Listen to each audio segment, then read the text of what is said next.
I didn't know the soil had a voice until I drove the first stake and felt it answer, not in words, but in that soft resistance that suggests a held breath.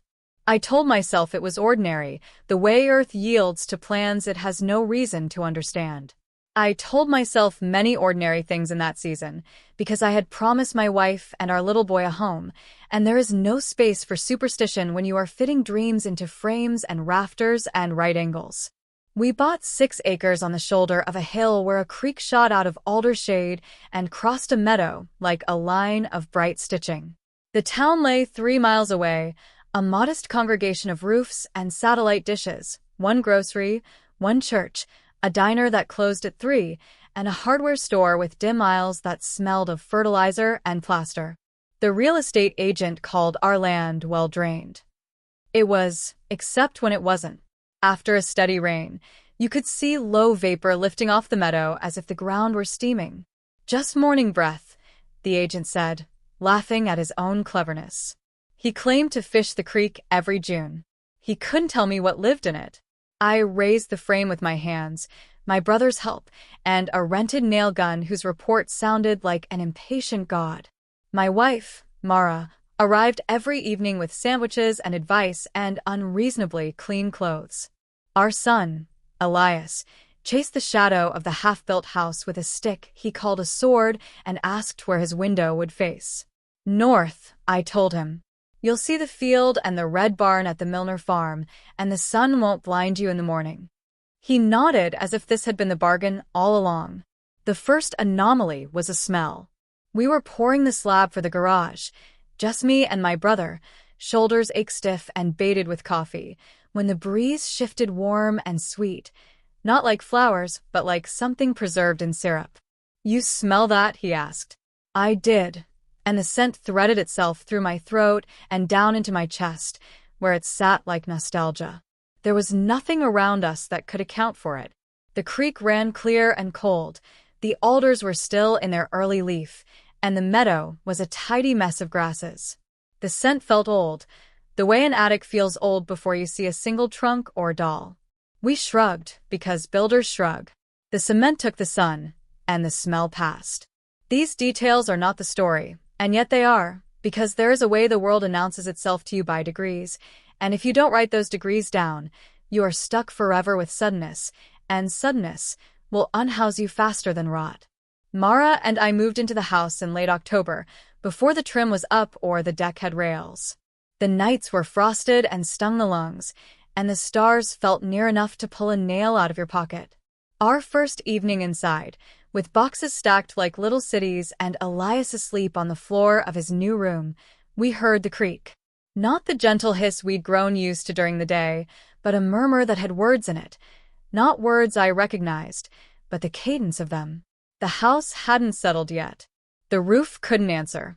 But the water could, and did, and I lay awake beside Mara and listened until the murmur found that part of my mind that had been a child in a different town with a different creek, believing in what I couldn't afford to.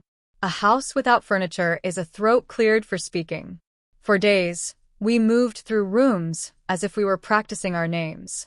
Elias learned the crisp percussion of his footsteps on the new oak. I learned that the kitchen window made the meadow look farther than it was. Mara learned the canny drift of light from 9 to noon. And in those days, there was nothing to fear beyond the old perfume that rose sometimes from the hallway between our room and the bathroom, sweet as if someone had opened a jar of summer and walked away. Then it began. The first of the real noticings happened at 2:14 on a Tuesday night. I know the time, because the digital clock beside our bed lit the figure 2 red. I was awake already, not from fear or pain but from a sense of being addressed. Someone sang my name with a smile I couldn't place. The house had settled that day, I told myself, and the boards were learning each other's tongues. Then I heard a single knock. Not a creak, not a mouse, not a branch against the eave. A knock. From inside. I sat up. Mara breathed slow, and even beside me. I listened so hard my ears watered. The knock came again, softer this time, and again after a long breath. 3 in all, each knock like the last word of a prayer. I got up. The floor was cold and tasted of varnish. That's what I thought in that second, that the cold had a flavor, and it filled my mouth with copper and pine. I walked the hallway. No doors were ajar. Elias's door stood open the way he insisted he needed it, 2 inches of air for dreams to come and go. I put my palm against his wall. The surface hummed, a quiet thrum like a cat pressed to stillness. I stayed that way, hand to wall, and it went on until it stopped, abrupt as a lamp switched off. The next morning, I told myself it was the new ductwork, the furnace learning its own math. Mara made coffee and didn't ask why I was watching the hallway the way you watch a horizon for weather you hope won't form. That afternoon, I found the first bones. It was a practical thing, not a grave. I was crawling under the deck to measure for steps, on my back, wiggling through webs that strung from post to post like old music, when my shoulder knocked a small mound under the house. I pushed the dirt back with my hand and saw a pale stick. For a second, I thought it was a root frostbled into bone, but the shape was too exact. I brushed more soil aside and revealed a small, curved structure, a rib cage, no bigger than my 2 cupped palms. The skull was gone, or never there. The bones had been there long enough to be clean. I felt 2 things simultaneously, a pity that struck behind my knees and a calm that said this sort of thing happens, because life reduces back toward a shape that fits everything. I covered the bones again. I would tell Mara I decided, and then I decided I wouldn't. We had moved to the country. Animals died. The ground kept its ledgers. That night, the knocks came at 2:14 again, then 2:17, 11 notes in all, with no rhythm I recognized. Elias dreamed loudly. He said, "Open," in his sleep, not frightened, as if talking to a friend who had arrived early. In the morning, Mara found the first token. She was the kind of woman who called things by their right name and reserved words like token for literature or processions. She was kneeling by the pantry shelves with a box of pasta when she said, "What is this?" and held up a small object, the size of a coin, made of wood or something wood-like. It had a hole through it and a carved pattern of nested triangles that made your eyes slide if you looked too closely. It wasn't new, but it wasn't old in the way heirlooms are. It smelled, faintly, like that same syruped perfume. "I didn't put it there," I said. "What is it? A weaving weight? A charm? A button for something too heavy to be buttoned?" She turned it in her fingers. "Or some practical thing with practical language I don't have." It was in the pantry, under the back shelf, tucked into the corner where mice would go if they went. "We don't have mice. Not yet." She looked at me in that way. She had that braided patience and challenge. "It feels like somebody left it on purpose," she said. "Probably rolled there when we moved the cabinet." "From where, exactly?" She placed the token on the counter like a seed, and we didn't touch it again for days, though I passed it often and felt it watch my shoulder with its geometry. I am not a credulous man. I believe in what I can build. I believe in rest after work, and I believe in that patient arithmetic by which dinner arrives on a table, is eaten, and gives a family the feeling of having earned something together. But I come from people who told stories when the lights were low, and those stories curled through the air like smoke and wouldn't go out just because morning laid its hand on them. And so I began to keep a notebook, out of sight in the drawer with the junk, twist ties and rubber bands and broken-apart pens. I wrote dates and the times the knocking came. I scratched down how many steps I counted between our bedroom door and the hallway wall at night, and whether the number stayed the same. It did, for a while. November turned its back to us. The creek thickened in the mornings, a skin that would not last the afternoon. The meadow went gray, and then the particular straw color of grasses that remember having been green. Elias discovered he could drag his heels across the rug and shock me at will. He laughed as if he were a magician performing a dangerous trick. "This house makes lightning," he said. I smiled because he was right in more ways than he knew. On the 17th, my notebook remembers for me, I woke to a different sound. Not a knock, not the winter drip of eaves or the stern click of the baseboard when the heat comes on. It was a bell. A small one, hung for a small neck or hand. It rang once from the closet in our room. The sound had a purity that banished doubt before it reared. I didn't pretend it was pipes. It was a bell. I got up and opened the closet and smelled the perfume again, so sweet my teeth ached, and there was nothing. No bell. No animal. No one sleepwalking in or out. But when I pressed my ear to the back wall, the hum returned, steady as a heart. In the morning, I took apart the closet. I pulled boots and shirts, moved boxes with the clothes we meant to give away and hadn't. I unscrewed the shelf and lifted it down. I pried the baseboard with a flat bar, and it came away with a groan like a warning, and behind it there was a stripe of wall with a row of nail holes whose spacing made a code. I didn't know the code, but my body did, because I leaned forward and put my mouth close to the plaster and whispered, "I hear you." If you think that sounds foolish, you are not wrong, but I needed to say it to someone, and the wall was not likely to tell anyone else. When I set the baseboard aside, something rattled. Not in the board, but behind it, at the corner where wall meets wall. I slid my fingers in and drew out a small brass bell. Its clapper had been wrapped in cloth, once, because the ribbon remained, rotted to dark lace. The bell had no engraving, no maker's mark. I rang it because of course I did. The sound was the same as the night, a flute-like white note that bent the air. Mara came in, wiping her hands on a dish towel. "Where did that come from?" "Behind the baseboard. I heard it last night." "You heard it ring?" "Yes." She reached for it, and I gave it to her. She held it without ringing. Our fingers smelled of metal and time. Who would hide a bell behind a wall? Someone who needed silence. Or a child. What for? A game. A dare. She set the bell on the dresser where it looked less like an artifact and more like a little toy that had taken offense at its own demotion. That day I phoned the county office and asked a clerk what records existed of our land before the subdivision. He said, "Hold on," and came back with a pause. "You've got the Meacham lot," he said. "That piece has changed hands. There was a donation land claim, back when we were still a territory. Then a resurvey when they realigned the road. There's an oddity with the parcel lines." He sounded pleased to have something odd to share, as if the oddness were his. What sort of oddity? A discrepancy between where the stones are and where they're drawn. The stones. Boundary stones. Old markers. A survey crew should have pulled them when the coordinate system changed. They didn't. They're reportedly still there, though by now maybe they're buried. Do you want me to pull the original claim file? "Yes," I said. "Could you email it?" He laughed a sorry laugh, as if email were a promise he'd been jilted by too many times. "I can scan the abstract. It won't be pretty. Come by if you want the real thing." I wrote down an address and thought of boundary stones, of their absolute polite vocabularies. That night, the knocks rearranged themselves into a pattern. 3 quick, 1 slow, 2 quick, a silence, and then 1, as if the house were teaching me a song I didn't admit I could sing. Elias slept with his mouth open. The bell did not ring.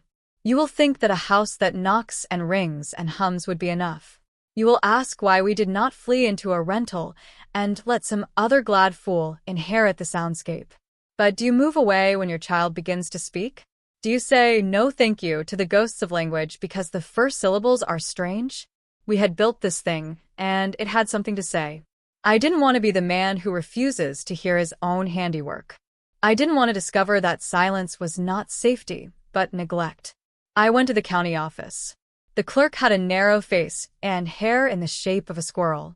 He fetched the abstract from a back room and slid it to me as if I might steal it. The paper carried an old smell of damp filing cabinets. The donor was indeed a man named Meacham, and his wife, Ruth. The claim described 40 acres more or less, bounded by the creek that crosses the northern declivity, which line had been turned into numbers by surveyors who needed the world to keep still.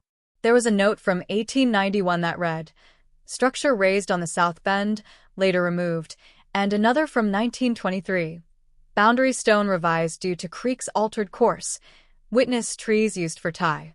And here is the only line that mattered to me, because it went through me like a nail. On this land a child was lost and later found. None can say where the hours went. The ink on that sentence looked no different from the rest, but I read it as if it had been written over everything else, over the deed descriptions, over the names of men who prefer their names recorded, over the numbers that make grids. Lost and later found. None can say where the hours went. I copied the sentence into my notebook. The clerk kept glancing at me, as if expecting complaint. "I have seen stranger," he said, and I nodded out of courtesy, because I was not asked to bear his catalogue. After that, I started to explore the margins of our land.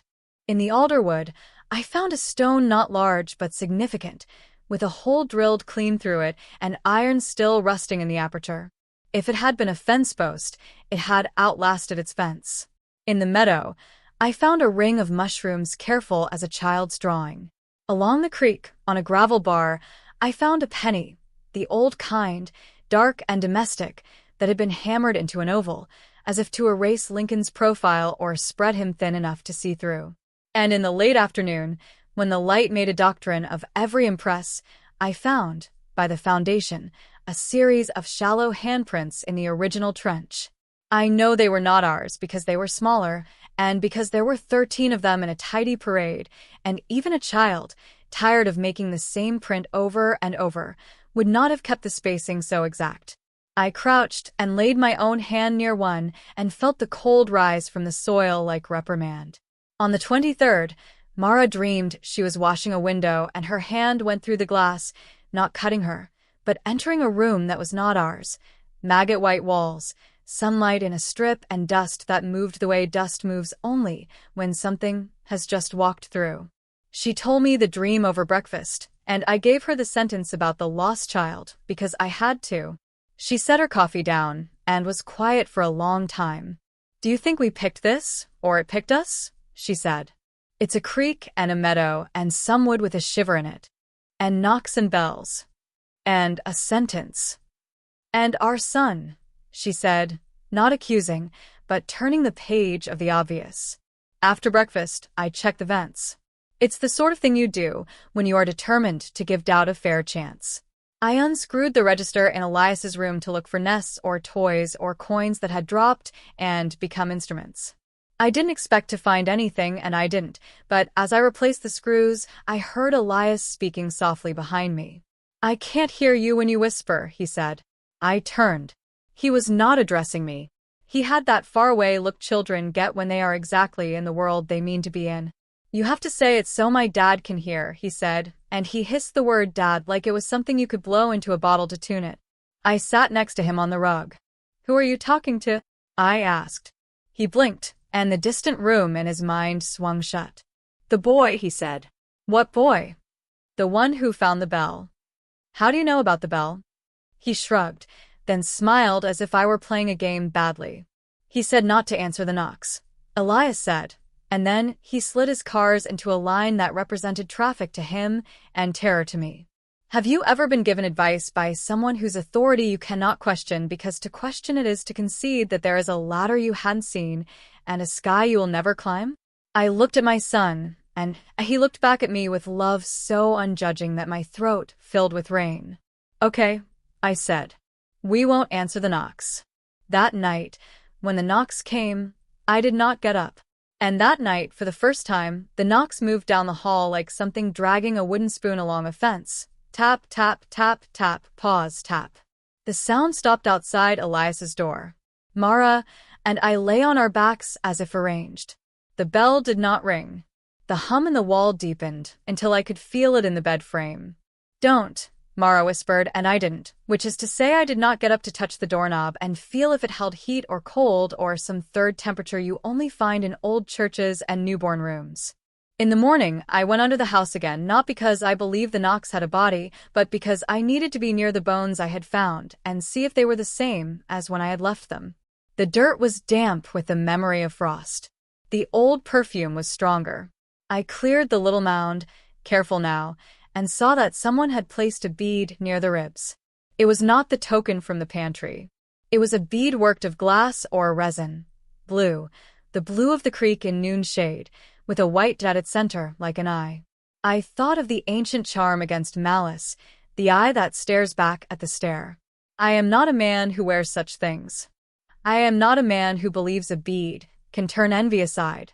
But I took it and put it in my pocket. Later, I threaded it onto a string and tied it to the frame under Elias's bed where he wouldn't see it, and I wouldn't have to explain. On the last day of the year, snow came down lazy and heavy, not swirling but making a straight argument in white. The meadow became a clean page. The creek forgot its voice for a few hours. We stayed inside, and the house learned what winter meant. The knocks did not come that night. The bell remained a dumb moon on the dresser. Elias fell asleep with a book on his chest. The quiet had weight, and we let it. At 3:08, we woke to a cry. It was a child's voice, and it said the word down, with a music that tore me out of the blankets. It didn't say help. It didn't say please. It didn't say my name. It said down, and at once I understood it wasn't about the stairs, though that was the direction my body took. It was about below, about under, about what is beneath our lives and can't keep quiet forever. I took a flashlight and went straight to the crawlspace access. The door stuck to its frame as if winter had licked it. I yanked, and it came loose with a cough. The smell hit me, sweet and root-deep, as if I had split an old log and found it still green inside. I slithered in, shoulders scraping, the house's breath in my ears. My light made a cone of yellow that crowned the dust. The beam found the mound I'd learned to dread. It had been uncovered, carefully, the dirt patted away. The small ribs lay bare, as if they had been washed. "Hello," I said, because that is a word you can say to anyone without lying. The light caught a shine to my left. I turned it and saw the bead string I tied under our boy's bed had broken or been pulled, and the bead, plain blue with its white watching, lay 3 feet from the mound. I picked it up, my fingers shaking enough that the beam jittered and made the world's edges nervous. Then the light stuttered and went dark.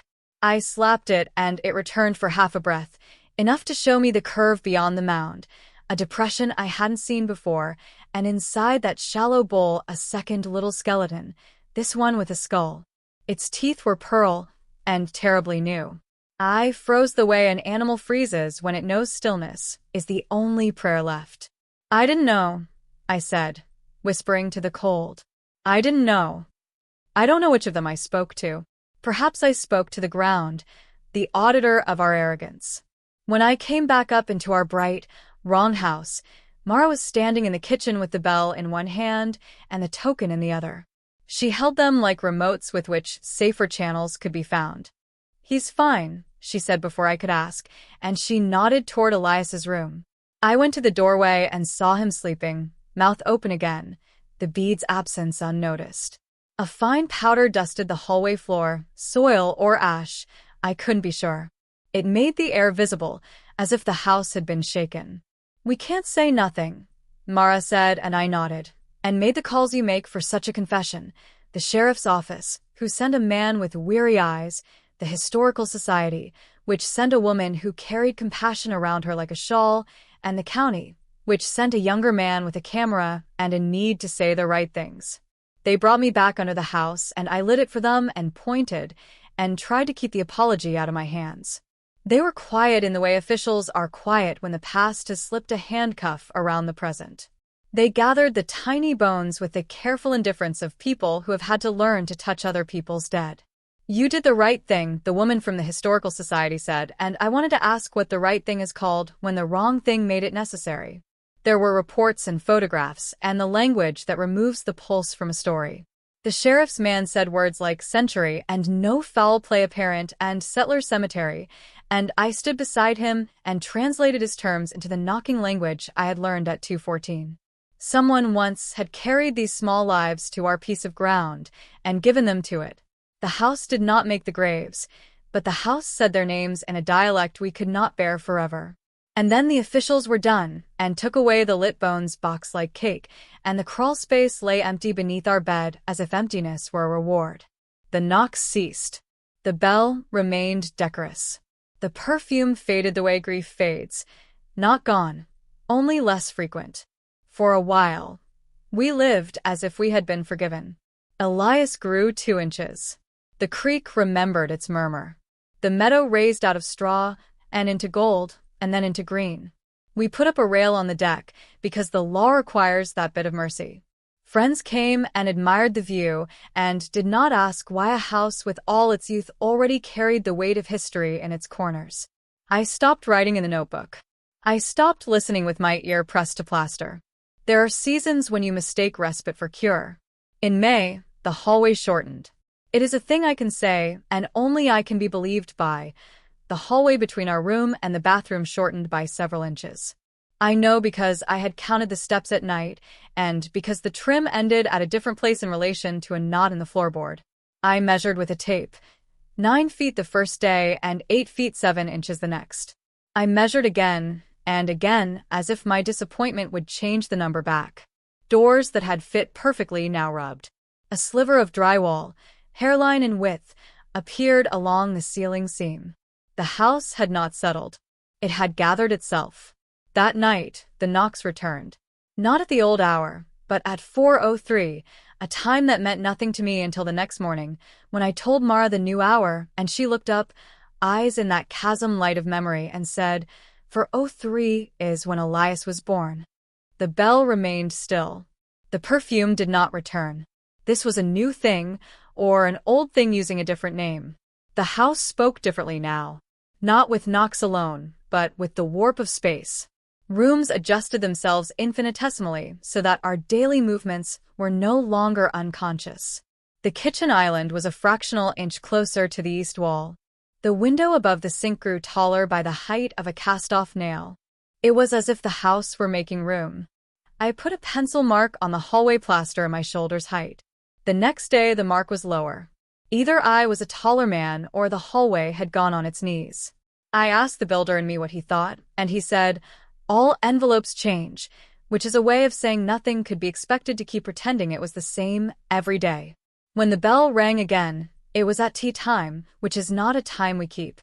The sound reached into the pantry where Mara was mending the edge of a flour bag with a clip. It reached into the yard where Elias was on his back watching ant traffic. It reached into my hands where they held a rake as if the rake were a violin, and it asked something so kindly that I would have followed it out of my life if I had not already begun to suspect the question it contained. I went to the bedroom. The bell stood on the dresser, simple as always. Beside it was the token from the pantry, and beside that a new object, a button of mother of pearl, slightly oblong, with 4 holes and a crack across its face like lightning in miniature. I hadn't seen it before. I lifted it, and beneath it lay a paper scrap, wrinkled and stained. On the paper was a word written in a hand not my own, and yet intimate. Open. I thought of our son's directive from the boy. Don't answer the knocks. The architecture of a riddle is simple. What you are told, and what you are not told form a door. Open, said whose voice? To what? The bell. The wall. The hallway that had shortened. Or maybe not a door, but something as common as a jar of jam. Open, and the smell of summer escapes, and can you put it back? I waited for Mara to come and see. She did. She read the paper and held the button to the light. Not from anything I own, she said. So it asks us, I said. To open what? She walked to the closet, which we had restored to its former shape. She put her ear to the back wall, and then her forehead. I saw her body soften, the way you soften when you decide to lift what you know will be heavy. If we open this, she said, we will not close it again. There was no tremor in her voice, and I loved her just then with the steadiness she had taught me. We took tools like priests take the vessels out of the cabinet. We removed the shelving and the rail, and the little hooks for belts and scarves. I found the studs by their sound. I cut a rectangle tall enough for me to pass. The saw was loud, and a little ridiculous.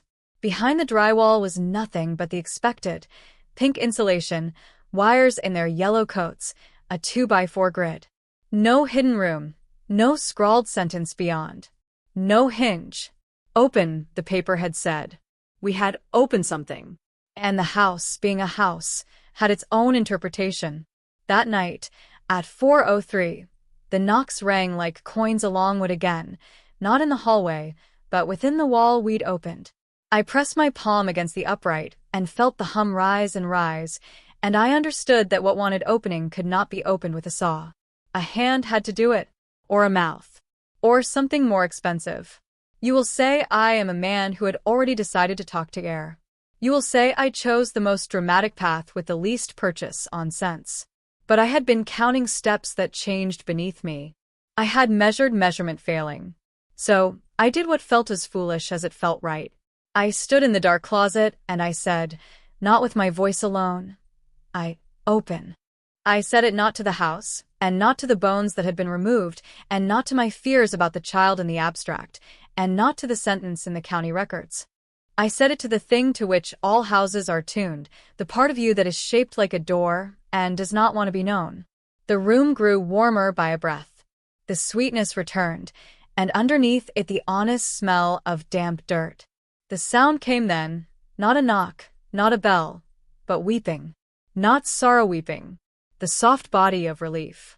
The sound of a boy who has waited a half day under the steps for the answer to arrive and finds it at last. The weeping moved from inside the wall to the open air, and then to the hallway, and then to Elias's room. I followed because there is no other thing to do for such a sound. Elias was sitting up. The window irregularized the night enough that I could see his eyes wide and unfrightened. He says thank you, he said. Who? The boy. Does he have a name? He says it's changing. Is he okay? Elias tilted his head as if listening to a friend on a phone that required a different ear. He says he can get down now. Down. He says he was on. Now he's down. He smiled, and his teeth looked not at all like pearls but like the teeth of a boy who has chipped one on a porch and will carry that story into fatherhood. Good night, Dad, he said, and he lay back and rolled onto his side, and sleep covered him like a warm coat. The weeping ceased the way rain ceases a day after you thought it would. In the morning, the hallway was its original length. I measured twice, then again. The pencil mark on the plaster lined with my shoulder. The window over the sink returned to its intended height. The kitchen island had not budged the thickness of a credit card. The house was what it had been. The bell sat on the dresser, with an air of completed business. The token had lost its power to confuse my eyes. The mother-of-pearl button caught the light politely. I should have danced. Instead, I brewed coffee and sat with my notebook and wrote down the most humble of words. Maybe. Years have passed in the span it takes you to wonder if I am reliable. I am reliable as any man who has heard a wall ask for a thing. Elias is tall. The creek goes on arguing with stones and winning some. The meadow is gold, and then green, and then gold again. The real estate agent died in a town far away. The clerk at the county office wears a hat now. We have made no more discoveries under the house. The sweet perfume comes once a year in late October when the alder has not decided whether to be poor or rich again. The bell has not rung, but sometimes I ring it to be sure of the sound of acceptance. You want a mystery solved, a culprit unmasked, and marched into the lamplight of your comprehension. I have unmasked only this. When I dug the first hole for the first post that would become the frame that would become the home, the ground asked me not, "Are you certain? Or do you deserve this? But will you listen when I speak back?" I drove the post in and praised myself for being practical. The house we raised has done nothing but teach us that our weight rests on centuries of unknown rooms. When you build, you do not vanquish the previous tenants. You put your ear to their door. If there is a moral, it is this: a house keeps the receipts for the vows you make in it. Each promise becomes a joist. Each silence is insulation. If you do not make the promise to listen, it will knock until you learn the hour at which your son was born. Some debts are paid in inches. Some walls shorten. There are boy sizes and bell sizes and grief sizes to everything you think you own. I am the man who opened a thing without hinges, and now the nights are as quiet as soap. The peace is not free. It is rented from the voices whose passports we stamped with shovels. Sometimes, near dawn, when the stars are close and naive, I walk the hallway and stop where it once shrank and put my hand to the wall. I don't hear a hum. I hear only the house's breathing, which is our breathing reflected back. I say thank you, and the plaster is unresponsive the way a field is unresponsive until it becomes bread. I find the bead under the bed and hold it for a minute. Then I go to the closet and look at the clean rectangle of repaired paint and remember the headache that sweetness gave me the night we answered. The bell waits on the dresser, like an anchor pulled up and stowed. Somewhere between my chest and the studs, a small room remains at the size of a human heart, but I have no map to it and no need to go. Sometimes the ground keeps what it loves. Sometimes it returns it, not to your hand, but to your measure. I have stood outside at noon and watched the house throw its shadow onto the meadow. The shape looks like the house, and it does not. The roofline is precise, but the edges soften where the grass moves. A hawk passes, and that shape crosses the house's shape, and both adjust to make room for the algebra of air and feather. So it is. Our house is what we built, and the undrawable place where apologies become architecture. That place does not forget the coins we hammered into ovals, or the sentences tucked in county files, or the 13 small hands in clay. Our house doesn't ask to be believed any more than a river asks. It runs past belief and finds the low ground. It made room for a boy whose name was changing. It might make room for me when I am lost and later found.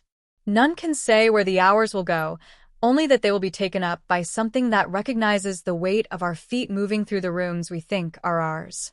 If you come one day and knock at 2:14, I will not answer. I will be elsewhere in the possible rooms, the ones we drew on napkins and didn't build, the ones we walked through in our sleep, the ones sealed inside the difference between 9 feet and 8 feet 7. The house will be listening. It will open if opening is called for. And if you lean and press your ear to the wall, you'll hear nothing, just your own blood. That is the loudest thing I have ever heard. That is the mystery. That is the key that fits only because your hand knows what to do, not because the metal does.